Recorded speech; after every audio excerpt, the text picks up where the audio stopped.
5, 4, 3. Ignition. 3, 2, 1. 0. Roger. Liftoff. Liftoff. Tower, Fox away.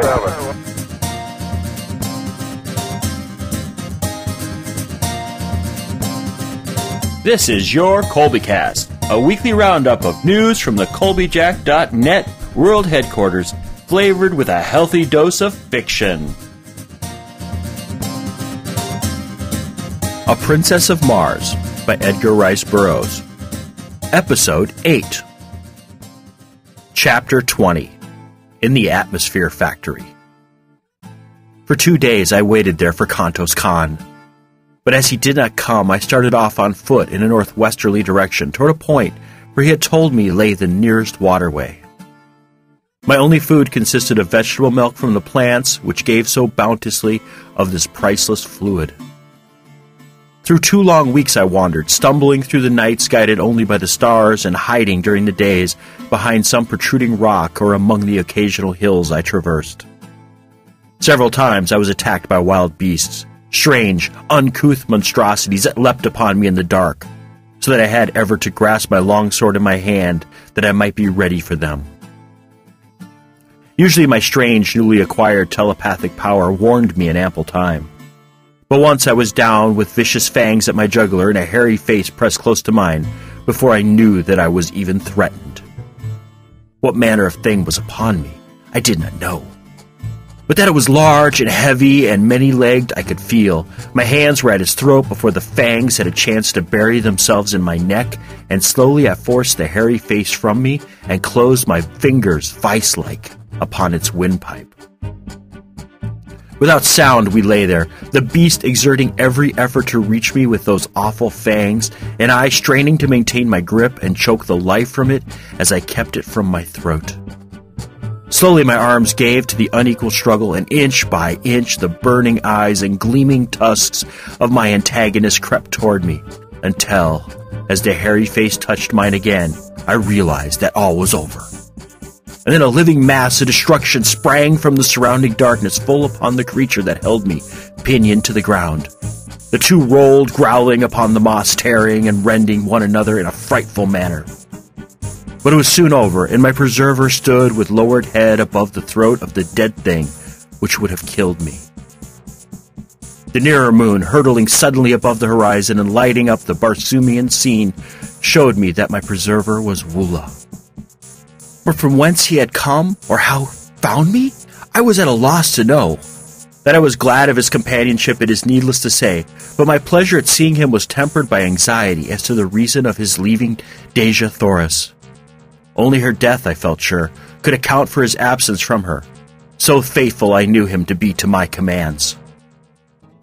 By the light of the now brilliant moons, I saw that he was but a shadow of his former self, and as he turned from my caress and commenced greedily to devour the dead carcass at my feet, I realized that the poor fellow was more than half starved.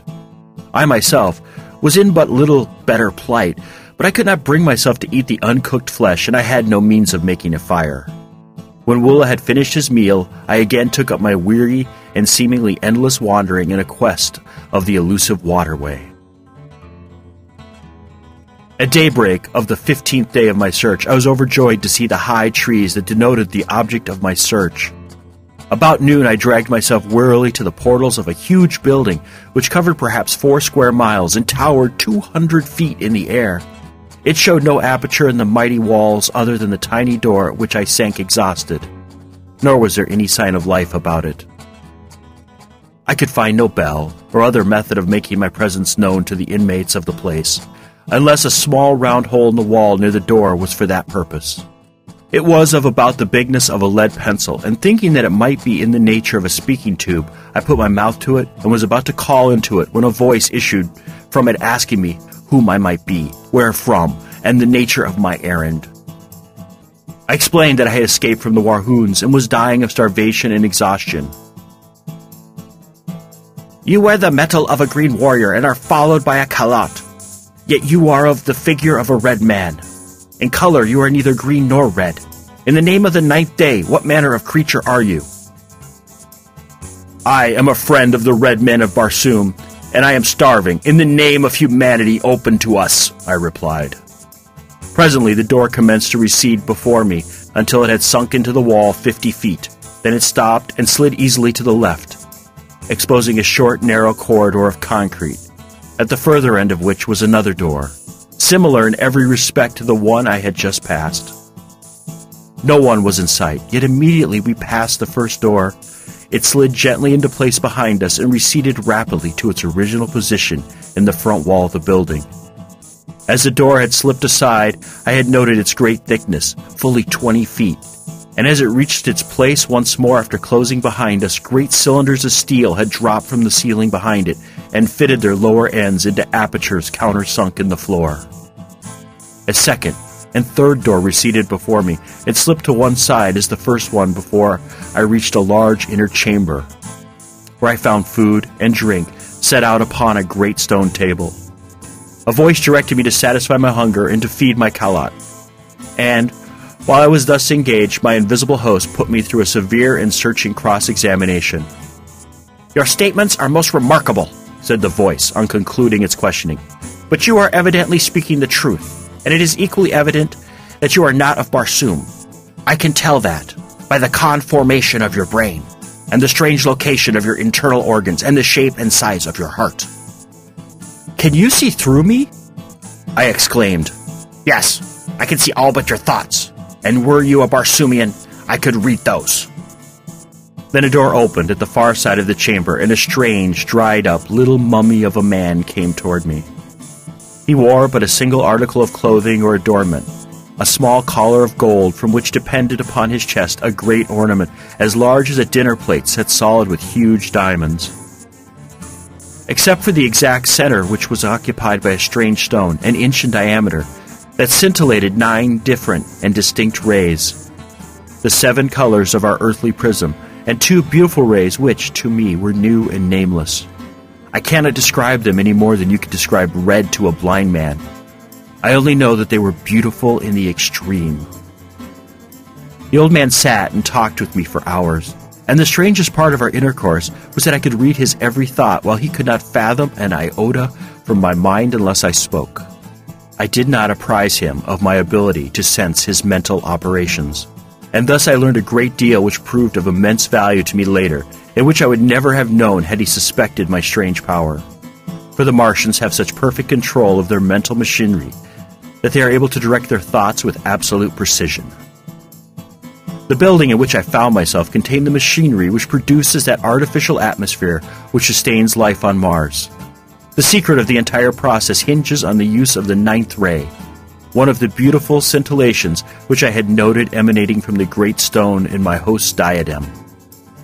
This ray is separated from the other rays of the sun by means of finely adjusted instruments placed upon the roof of the huge building, 3/4 of which is used for reservoirs in which the 9th ray is stored. This product is then treated electrically, or rather, certain proportions of refined electric vibrations are incorporated with it, and the result is then pumped to the 5 principal air centers of the planet where, as it is released, contact with the ether of space transforms it into atmosphere. There is always sufficient reserve of the 9th ray stored in the great building to maintain the present Martian atmosphere for 1,000 years. And the only fear, as my new friend told me, was that some accident might befall the pumping apparatus. He led me to an inner chamber where I beheld a battery of 20 radium pumps, any one of which was equal to the task of furnishing all Mars with the atmosphere compound. For 800 years, he told me, he had watched these pumps, which are used alternately a day each at a stretch, or a little over 24½ Earth hours. He has one assistant who divides the watch with him. Half a Martian year, about 340 of our days, each of these men spend alone in this huge, isolated plant. Every Red Martian is taught during earliest childhood the principles of the manufacture of atmosphere. But only 2 at one time ever hold the secret of ingress to the great building, which, built as it is, with walls 150 feet thick, is absolutely unassailable, even the roof being guarded from assault by aircraft by a glass covering 5 feet thick. The only fear they entertain of attack is from the green Martians or some demented red man as all Barsoomians realize that the very existence of every form of life on Mars is dependent upon the uninterrupted working of this plant. One curious fact I discovered as I watched his thoughts was that the outer doors are manipulated by telepathic means. The locks are so finely adjusted that the doors are released by the action of a certain combination of thought waves. To experiment with my newfound toy, I thought to surprise him into revealing this combination, and so I asked him in a casual manner how he had managed to unlock the massive doors for me from the inner chambers of this building. As quick as a flash, there leapt to his mind 9 Martian sounds, but as quickly faded as he answered that this was a secret he must not divulge. From then on, his manner toward me changed, though he feared that he had been surprised into divulging his great secret, and I read suspicion and fear in his looks and thoughts, though his words were still fair. Before I retired for the night, he promised to give me a letter to a nearby agricultural officer who would help me on my way to Zodanga, which he said was the nearest Martian city. But be sure that you do not let them know you are bound for Helium, as they are at war with that country. My assistant and I are of no country. We belong to all Barsoom. And this talisman which we wear protects us in all lands, even among the green men. Though we do not trust ourselves to their hands if we can avoid it, he added. And so good night, my friend, he continued. May you have a long and restful sleep. Yes, a long sleep. And though he smiled pleasantly, I saw in his thoughts the wish that he had never admitted me, and then a picture of him standing over me in the night, and the swift thrust of a long dagger, and the half-formed words, I am sorry, but it is for the best good of Barsoom. As he closed the door of my chamber behind him, his thoughts were cut off from me, as was the sight of him, which seemed strange to me in my little knowledge of thought transference. What was I to do? How could I escape through these mighty walls? Easily could I kill him now that I was warned, but once he was dead, I could no more escape. And with the stopping of the machinery of the great plant, I should die, with all the other inhabitants of the planet. All, even Dejah Thoris. Were she not already dead? For the others I did not give the snap of my finger, but the thought of Dejah Thoris drove from my mind all desire to kill my mistaken host. Cautiously I opened the door of my apartment, and, followed by Woola, sought the inner of the great doors. A wild scheme had come to me. I would attempt to force the great locks by the 9 thought waves I had read in my host's mind. Creeping stealthily through corridor after corridor and down winding runways which turned hither and thither, I finally reached the great hall in which I had broken my long fast that morning. Nowhere had I seen my host, nor did I know where he kept himself by night. I was on the point of stepping boldly out into the room when a slight noise behind me warned me back into the shadows of a recess in the corridor. Dragging Woola after me, I crouched low in the darkness. Presently, the old man passed close by me, and as he entered the dimly lighted chamber which I had been about to pass through, I saw that he held a long, thin dagger in his hands, and that he was sharpening it upon a stone. In his mind was the decision to inspect the radium pumps, which would take about 30 minutes, and then return to my bedchamber and finish me. As he passed through the great hall and disappeared down the runway which led to the pump room, I stole stealthily from my hiding place and crossed to the great door, the inner of the 3, which stood between me and liberty. Concentrating my mind upon the massive lock, I hurled the 9 thought waves against it. In breathless expectancy, I waited, when finally the great door moved softly toward me and slid quietly to one side. One after the other, the remaining mighty portals opened at my command, and Woola and I stepped forth into the darkness, free, but little better off than we had been before, other than that we had full stomachs. Hastening away from the shadows of the formidable pile, I made for the first crossroad, intending to strike the central turnpike as quickly as possible. This I reached about morning, and entering the first enclosure I came to, I searched for some evidences of a habitation. There were low, rambling buildings of concrete barred with heavy, impassable doors, and no amount of hammering and hallooing brought any response. Weary and exhausted from sleeplessness, I threw myself upon the ground, commanding Woola to stand guard. Some time later, I was awakened by his frightful growlings, and opened my eyes to see 3 Red Martians standing a short distance from us and covering me with their rifles. "I am unarmed and no enemy," I hastened to explain. "I have been a prisoner among the Green Men, and am on my way to Zodanga. All I ask is food and rest for myself and my kalat, and the proper directions for reaching my destination." They lowered their rifles and advanced pleasantly toward me, placing their right hands upon my left shoulder. After the manner of their custom, a salute, and asking me many questions about myself and my wanderings. They then took me to the house of one of them, which was only a short distance away. The buildings I'd been hammering at in the early morning were occupied only by stock and farm produce. The house proper standing among a grove of enormous trees, and, like all Red Martian homes, had been raised at night some 40 or 50 feet from the ground on a large round metal shaft which slid up or down within a sleeve sunk in the ground, and was operated by a tiny radium engine in the entrance hall of the building. Instead of bothering with bolts and bars for their dwellings, the Red Martians simply run them up out of harm's way during the night. They also have private means for lowering or raising them from the ground without, if they wish to go away and leave them. These brothers with their wives and children occupied 3 similar houses on this farm. They did no work themselves, being government officers in charge. The labor was performed by convicts, prisoners of war, delinquent debtors, and confirmed bachelors who were too poor to pay the high celibate tax which all Red Martian governments impose. They were the personification of cordiality and hospitality, and I spent several days with them, resting and recuperating from my long and arduous experiences. When they had heard my story, I omitted all reference to Dejah Thoris and the old man of the atmosphere plant. They advised me to color my body to more nearly resemble their own race, and then attempt to find employment in Zodanga, either in the army or the navy. "The chances are small that your tale will be believed until after you have proven your trustworthiness and won friends among the higher nobles of the court. This you can most easily do through military service, as we are a warlike people on Barsoom," explained one of them, "and save our richest favors for the fighting man."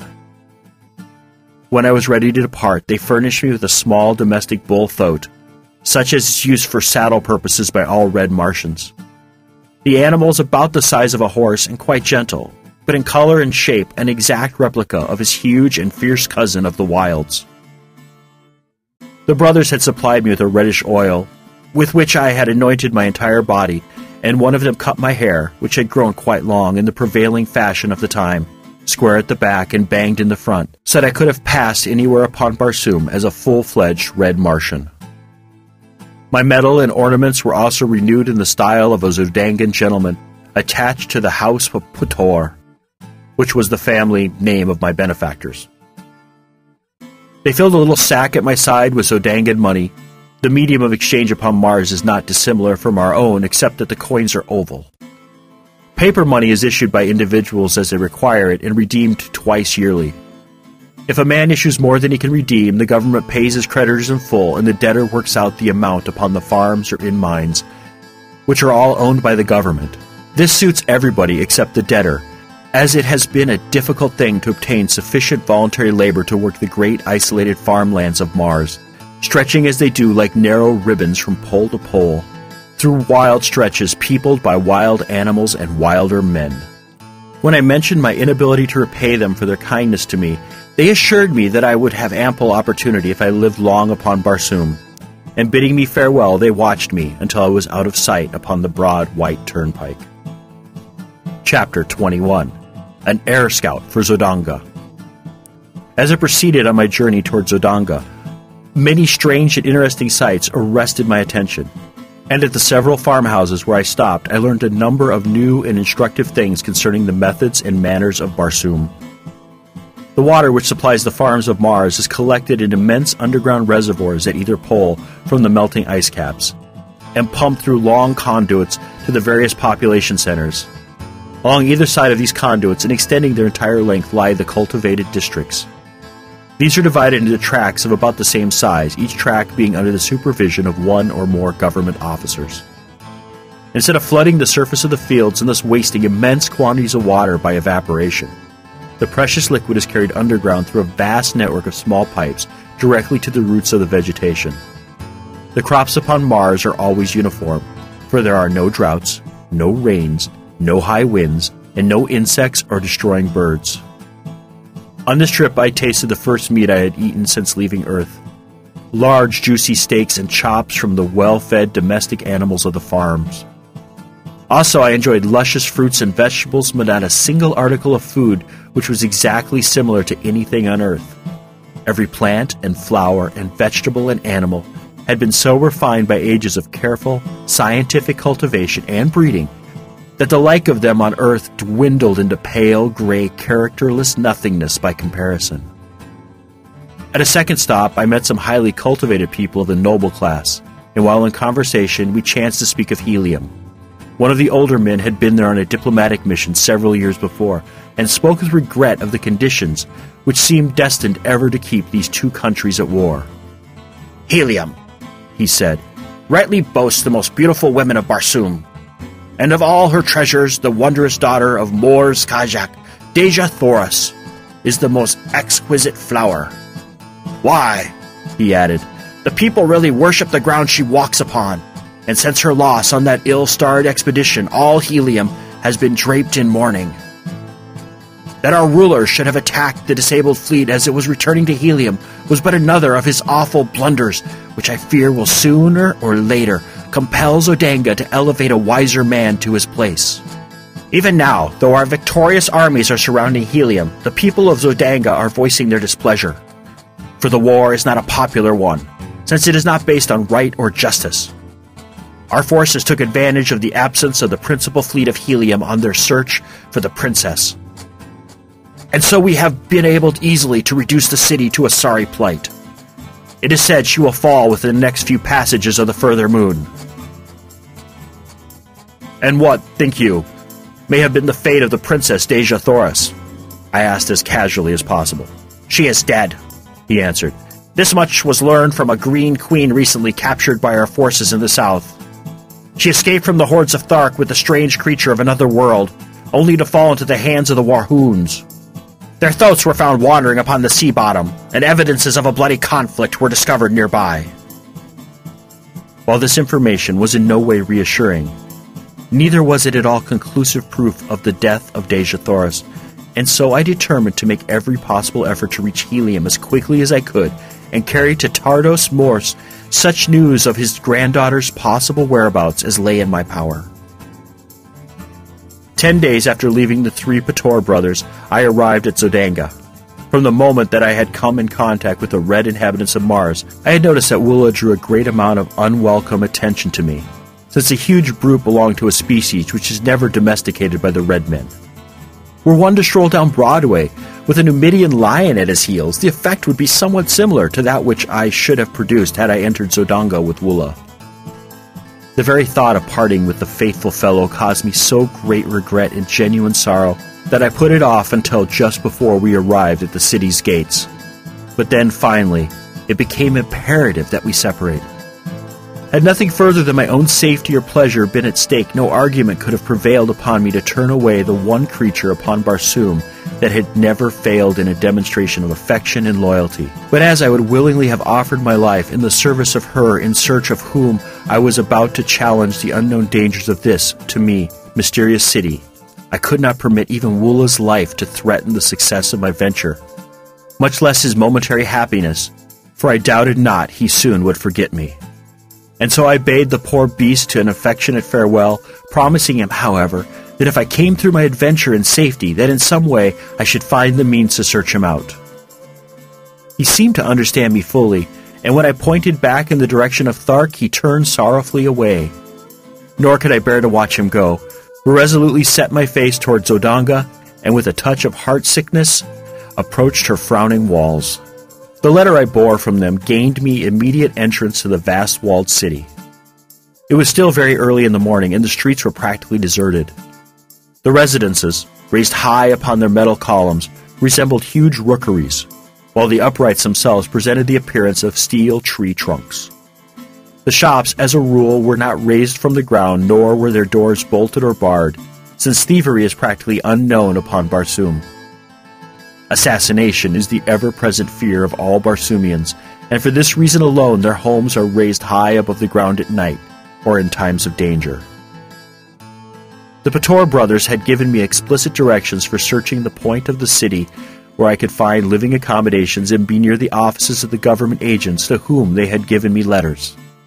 My way led to the central square or plaza, which is a characteristic of all Martian cities. The plaza of Zodanga covers a square mile and is bounded by the palaces of the Yedik, the Yeds, and other members of the royalty and nobility of Zodanga, as well as by the principal public buildings, cafes, and shops. As I was crossing the great square, lost in wonder and admiration of the magnificent architecture and the gorgeous scarlet vegetation which carpeted the broad lawns, I discovered a Red Martian walking briskly toward me from one of the avenues. He paid not the slightest attention to me, but as he came abreast, I recognized him, and turning, I placed my hand upon his shoulder, calling out, "Keor, Kantos Khan!" Like lightning, he wheeled, and before I could so much as lower my hand, the point of his long sword was at my breast. "Who are you?"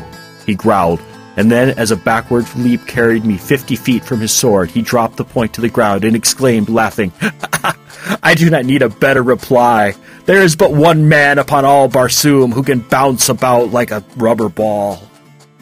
By the mother of the furthest moon, John Carter, how come you here, and have you become a Darsine, that you can change your color at will?"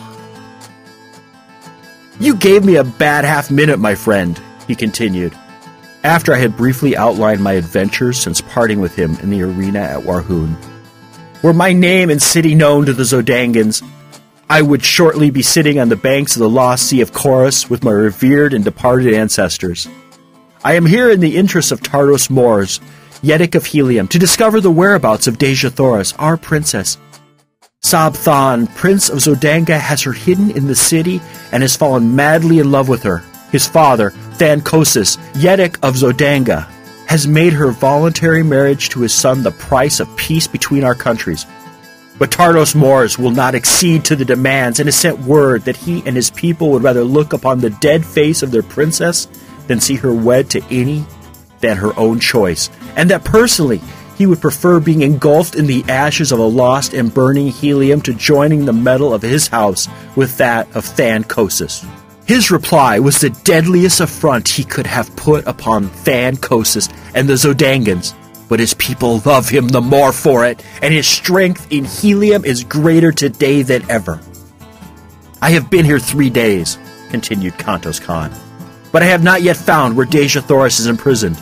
Today I joined the Zodangan army as an air scout, and I hope in this way to win the confidence of Sab Than, the prince, who is commander of this division of the Navy, and thus learn the whereabouts of Dejah Thoris. I am glad that you are here, John Carter, for I know your loyalty to my princess, and two of us working together should be able to accomplish much." The plaza was now commencing to fill with people going and coming upon the daily activities of their duties. The shops were opening and the cafes filling with early morning patrons. Kantos Khan led me to one of these gorgeous eating places, where we were served entirely by mechanical apparatus.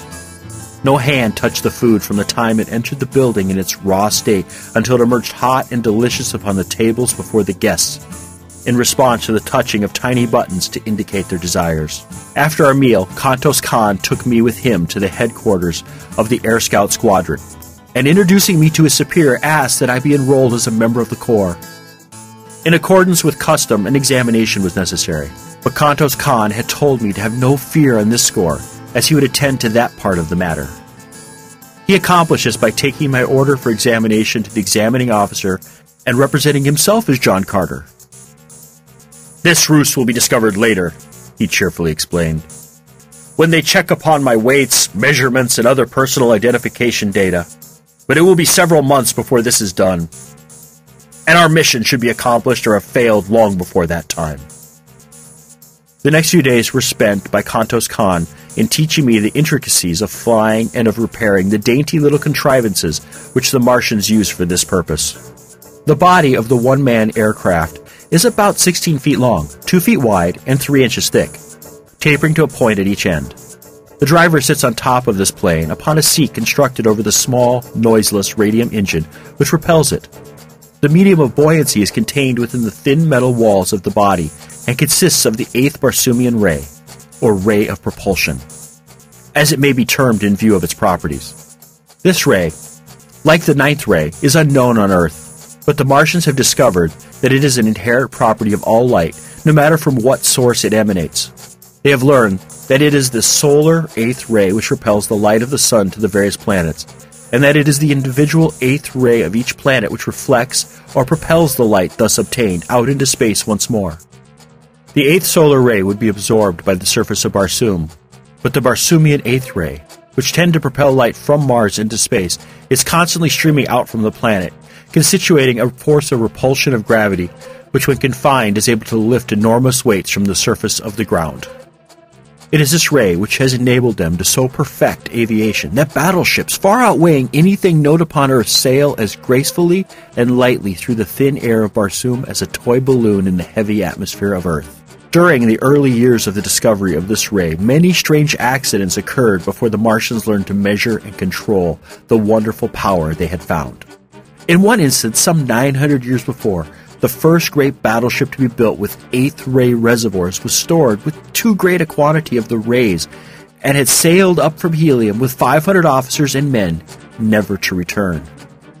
Her power of repulsion for the planet was so great that it carried her far into space, where she can be seen today, by the aid of powerful telescopes, hurtling through the heavens 10,000 miles from Mars. A tiny satellite that will thus encircle Barsoom to the end of time. The 4th day after my arrival at Zodanga, I made my first flight, and as a result of it, I won a promotion which included quarters in the palace of Than Kosis. As I rose above the city, I circled several times, as I had seen Kantos Khan do, and then throwing my engine into top speed, I raced at terrific velocity toward the south, following one of the great waterways which enter Zodanga from that direction. I had traversed perhaps 200 miles in a little less than an hour when I descried far below me a party of 3 green warriors racing madly toward a small figure on foot, which seemed to be trying to reach the confines of one of the walled fields. Dropping my machine rapidly toward them and circling to the rear of the warriors, I soon saw that the object of their pursuit was a Red Martian wearing the medal of the Scout Squadron, to which I was attached. A short distance away lay his tiny flyer, surrounded by the tools which he had evidently been occupied in repairing some damage when surprised by the Green Warriors. They were now almost upon him, their flying mounts charging down on the relatively puny figure at terrific speed, while the warriors leaned low to the right with their great metal-shod spears. Each seemed striving to be the first to impale the poor Zodangan, and in another moment his fate would have been sealed, had it not been for my timely arrival. Driving my fleet aircraft at high speed directly behind the warriors, I soon overtook them, and without diminishing my speed, I rammed the prow of my little flyer between the shoulders of the nearest. The impact, sufficient to have torn through inches of solid steel, hurled the fellow's headless body into the air over the head of his throat, where it fell sprawling upon the moss. The mounts of the other 2 warriors turned squealing in terror and bolted in opposite directions. Reducing my speed, I circled and came to the ground at the feet of the astonished Zodangan. He was warm in his thanks for my timely aid and promised that my day's work would bring the reward it merited, for it was none other than a cousin of the Yedik of Zodanga, whose life I had saved. We wasted no time in talk, as we knew that the warriors would surely return as soon as they had gained control of their mounts. Hastening to his damaged machine, we were bending every effort to finish the needed repairs, and had almost completed them, when we saw the 2 green monsters returning at top speed from opposite sides of us. When they had approached within 100 yards, their throats again became unmanageable, and absolutely refused to advance further toward the aircraft, which had frightened them. The warriors finally dismounted, and hobbling their animals, advanced toward us on foot with drawn longswords. I advanced to meet the larger, telling the Zanga to do the best he could with the other, finishing my man with almost no effort, as had now, from much practice, become habitual with me. I hastened to return to my new acquaintance, whom I found indeed in desperate straits. He was wounded, and down with the huge foot of his antagonist upon his throat, and the great longsword raised to deal the final thrust. With a bound, I cleared the 50 feet intervening between us, and with outstretched point drove my sword completely through the body of the green warrior. His sword fell, harmless, to the ground, and he sank limply upon the prostrate form of the Zodangan. A cursory examination of the latter revealed no mortal injuries, and after a brief rest, he asserted that he felt fit to attempt the return voyage. He would have to pilot his own craft, however, as these frail vessels were not intended to convey but a single person. Quickly completing the repairs, we rose together into the still, cloudless Martian sky, and at great speed, and without further mishap, returned to Zodanga. As we neared the city, we discovered a mighty concourse of civilians and troops assembled upon the plain before the city. The sky was black with naval vessels and private and public pleasure craft, flying long streamers of gray-colored silks and banners and flags of odd and picturesque design. My companion signaled that I slow down, and running his machine close beside mine, suggested that we approach and watch the ceremony, which he said was for the purpose of conferring honors on individual officers and men for bravery and other distinguished service. He then unfurled a little ensign which denoted that his craft bore a member of the royal family of Zodanga, and together we made our way through the maze of low-lying air vessels until we hung directly over the Yedic of Zodanga and his staff. All were mounted upon the small domestic bull-thoats of the Red Martians, and their trappings and ornamentation bore such a quantity of gorgeously colored feathers that I could not but be struck with the startling resemblance the concourse bore to a band of the Red Indians of my own earth. One of the staff called the attention of Than Kosis to the presence of my companion above them, and the ruler motioned for him to descend. As they waited for the troops to move into position facing the Yedic, the two talked earnestly together, the Yedic and his staff occasionally glancing up at me. I could not hear their conversation, and presently it ceased, and all dismounted. As the last of troops had wheeled into position before their emperor, a member of the staff advanced toward the troops, and calling the name of a soldier, commanded him to advance. The officer then recited the nature of the heroic act, which had won the approval of the Yedic, and the latter advanced and placed a metal ornament upon the left arm of the lucky man. 10 men had been so decorated when the aide called out, "John Carter, Air Scout!" Never in my life had I been so surprised, but the habit of military discipline is strong within me, and I dropped my little machine lightly to the ground and advanced on foot as I had seen the others do. As I halted before the officer, he addressed me in a voice audible to the entire assemblage of troops and spectators. "In recognition, John Carter," he said, "of your remarkable courage and skill in defending the person of the cousin of the Yedic, Than Kosis, and single-handedly vanquishing 3 green warriors, it is the pleasure of our Yedic to confer on you the mark of his esteem." Than Kosis then advanced toward me, and placing an ornament upon me, said, "My cousin has narrated the details of your wonderful achievement, which seems little short of miraculous. And if you can so well defend a cousin of the Yedic, how much better could you defend the person of the Yedic himself? You are therefore appointed a Padwar of the Guards, and will be quartered in my palace hereafter." I thanked him, and at his direction joined the members of his staff. After the ceremony, I returned my machine to its quarters on the roof of the barracks of the Air Scout Squadron, and with an orderly from the palace to guide me, I reported to the officer in charge of the palace.